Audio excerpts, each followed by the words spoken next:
Personal finance experts tell Fox 25 Consumer Watch all you really need is one credit card. But could you live with that, or maybe no credit cards at all? Debt is on the rise. Take a look at these numbers from the New York Fed. In the first quarter of 2018, household debt increased for the 15th quarter in a row. Mortgages and student loans are some heavy hitters, but so is credit card debt. Maybe right now you can't avoid your student loan or mortgage debt. For many, credit card debt can be a place to start lowering your total debt right now. It's key not to add to your debt when you're trying to pay it down. For many of us, that means stop using your credit cards. A good way to distance yourself from credit cards is to build your savings. This way, if something unexpected comes along, like car trouble, you can dip into that before swiping the plastic. Saving 10 to 20% of your income is the easiest way to start building a savings. Practicing better habits is also key to living without credit cards.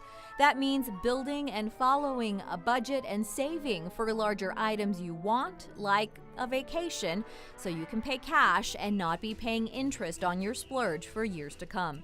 Remember, credit cards are a useful tool. It's usually user error when things go wrong.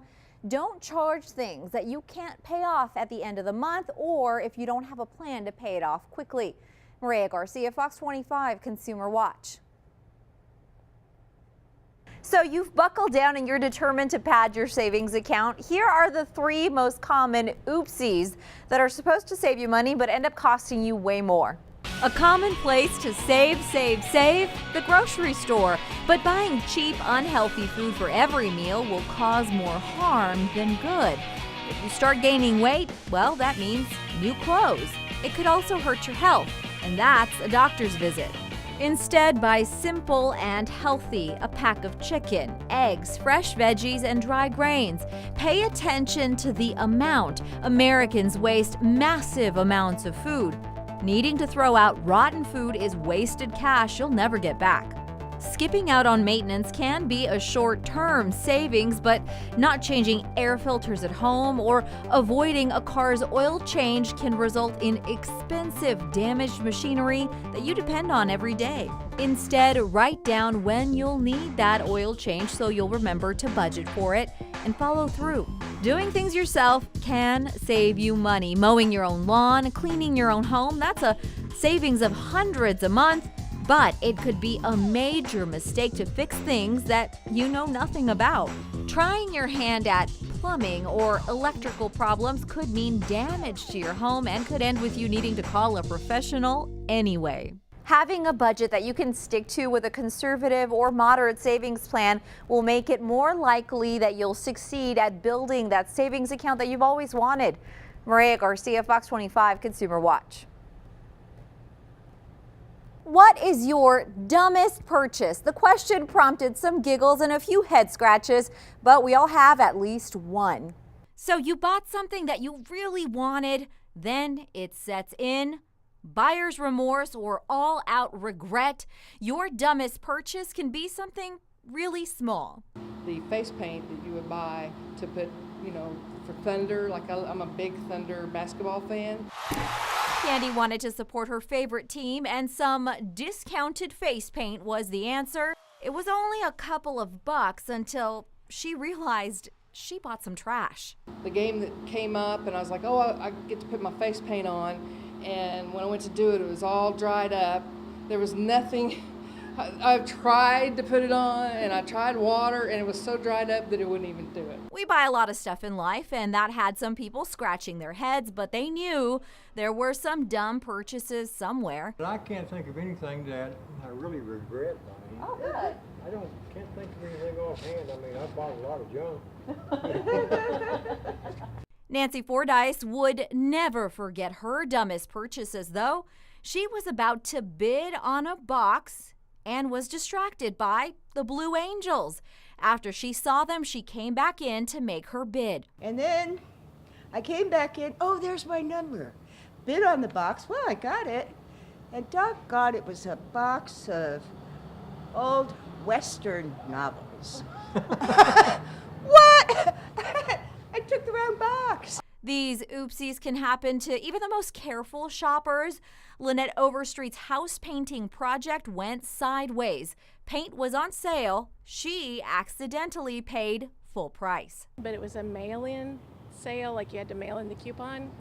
And I bought the paint and got the coupons, but then I never mailed in the rebate. So essentially, I paid full price for the paint. Estimates are that $500 million in rebates go unclaimed every year. Whether it's dry paint or something you didn't mean to buy or never mailing in a rebate, we all have that dumb purchase. Yes, it's a funny story, but it's also an opportunity to take a step back and avoid making the same mistake twice. Maria Garcia, Fox 25 Consumer Watch. We often talk about the right amount to save, and yes, there is a number to shoot for, but to start, that won't be the same for everyone. From having a traditionally low-paying job to having way too much credit card debt, there are many reasons that it's tough to save. Christy Post with The Penny Hoarder says if you've never written down all of your expenses, you actually don't know how much you can save. You'll start noticing some patterns and then come up with that perfect number for you to save. Ideally, you're saving between 10 and 20% of your paycheck. If that's not possible right now, that's okay. Even if you can only save $10 a paycheck, it's about getting into the habit. So most banks, they allow you to have an automatic transfer. So let's say you get your direct deposit at the beginning of the month. Well, you can get a certain amount transferred to your savings and you don't even have to think about it. It could take a couple of months, but once you've gotten into the habit, it won't be a pain to live with your new spending budget. Savings help avoid debt. So if you have a real emergency like unexpected car trouble, don't hesitate to dip into that savings before swiping your credit card. If you're focusing on paying down debt, it's still a good idea to keep saving, even if it's just a small amount every time you get paid. Remember, it's about building that habit. Maria Garcia, Fox 25 Consumer Watch.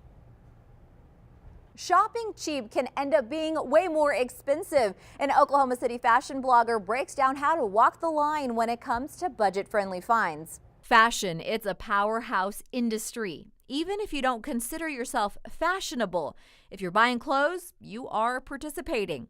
Fast fashion is usually on trend and cheap. So the benefit to the fast fashion is that you can buy it where it wants and you're not spending your entire paycheck. Amanda Martin, blogger with Amanda's OK, says that buying more quality clothing, meaning well-made and probably more expensive, will mean they last longer. Fast fashion might be fun, but you'll probably only get a couple of wears before the clothes starts to fall apart. My mom always says wash on cold and hang dry, and that's kind of my go-to. Yes, washing clothes carefully can help, but they aren't made to last so long. If you're on a budget, check stitching. If there are loose ends, opt for something else with a tighter stitch. Here's what Amanda says might be a good, inexpensive option. You know, t-shirts, highly fashionable items, those things, save your money, go cheap, but splurge on the stuff that you're going to wear for a long time. The clothes you buy do impact the environment too. The majority of clothes end up in landfills, so the more you buy, the heavier the impact on the planet. Better shopping habits include having an idea of what your style is so you only buy clothes that you'll use often. Being careful with how you clean your clothes so they last longer. Using accessories to make an outfit look new. Maria Garcia, Fox 25 Consumer Watch.